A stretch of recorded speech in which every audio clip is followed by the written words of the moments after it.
Just then he dragged out Dumbledore and Misty, all tied up like hot pockets, and threw Shadow some ropes too, saying, "Tie these brotherfuckers up," he said, and helped him out a little. Edward looked a little like he had a camel toe in his pants, and they laughed, ha ha ha. Camel toe. I don't know. Anyway, Harry brings Edward, Dumbledore, and Mystique back to Dally's place in some body bags. Dally and her man-harem are, of course, having a drug-addled party with booze and hallucinogens and other stuff. Of course, Dumbledore, Mystique, and Edward escape. Harry left, but he's so fucking retarded 'cause Dumbledore clasped his hands on the Phoenix and just bamfed away. And no one reacts to this. At all. No one reacts to the fact that the hostages have all escaped. So we cut to sometime later.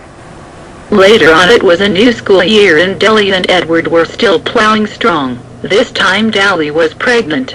Again. But unlike laser time, they didn't know who the farter was.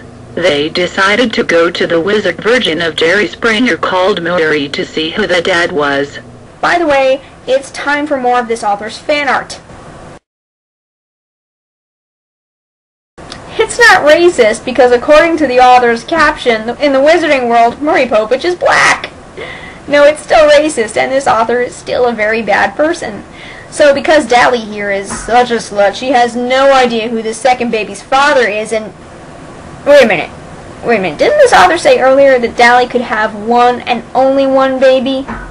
Hey, we're on baby number 2 here. Ugh, I guess we can just say goodbye to continuity while we're at it. Anyway, Murray Povich somehow telepathically accesses Dally's memories to see who fathered her baby or some such nonsense. And we get 2 flashbacks where Bill Compton rapes her. We are only going to look at one flashback because the other one is really, really graphic and disgusting. He just introduced himself. In her vision, Bill Compton bashed her head grains a wall until she had a concoction, then raped her. End of flashback 1. I was wrapped. Dally exclaimed in wonder. No, honey. You were raped, not wrapped. There's a difference. Trying to rape him, so y'all need to hide your kids, hide your wife, hide your kids, hide your wife, hide your kids, hide your wife, and hide your husband, because they're raping everybody out here. I'm assuming that probably won't ever get old, ever. Then we are treated to Bill's version of events. But all he said was, "Hi, I'm Bill," and from there he knew she wanted him because she started bashing his head against a wall to rape him. It didn't work though because VAMPZ don't get hurt about that. So she went and started slapping him in the nuts with garlic clovers. It burned like 1,000 jellies on right. That's when she mounted him in unicorns. Wait, there was a unicorn and Diddy Kong. Oh my god, I'm too sober for this. Anyway, it's unclear as to who raped who, but it's basically determined that Bill Compton is the father of Dally's baby.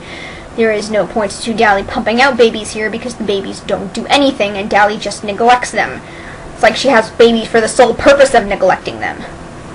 A+ parenting there, Dally. She was going to have to wait until the baby was born, and HTATS exactly what she didn't 9 MTHS later, which means it wasn't a vamp cause vamp babies take a lot less times. Put on your cussy detective hat, she gave birth to a beautiful baby girl. This one she named Shadette because she was Shadow's twin. Yeah, you guys remember baby Shadow? He's Dally's first baby who disappeared midway through this story. I'm gonna pretend like child services came and got him and placed him in a normal, loving home. Aww, that thought made me so happy for a second there.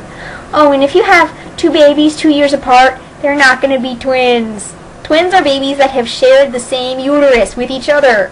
Oh, and naming the baby Shadette? Yeah, that's a real creative author. Can this stupid story please be done?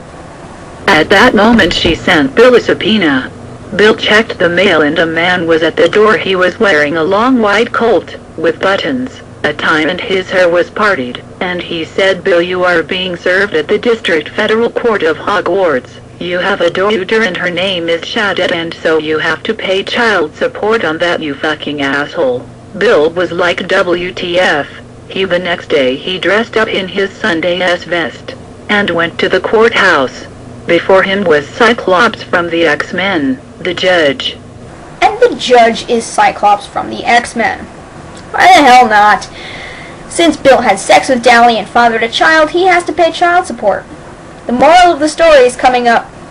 Dally got a lot of money from Bill because vamps are rich $6, so she bought a mansion outside of Hogwarts while she went to school. Except Professor Jack Skeleton said she had to still be a part of Ravenclaw. Like, just 'cause she had her own house doesn't mean she gets her Alhasui.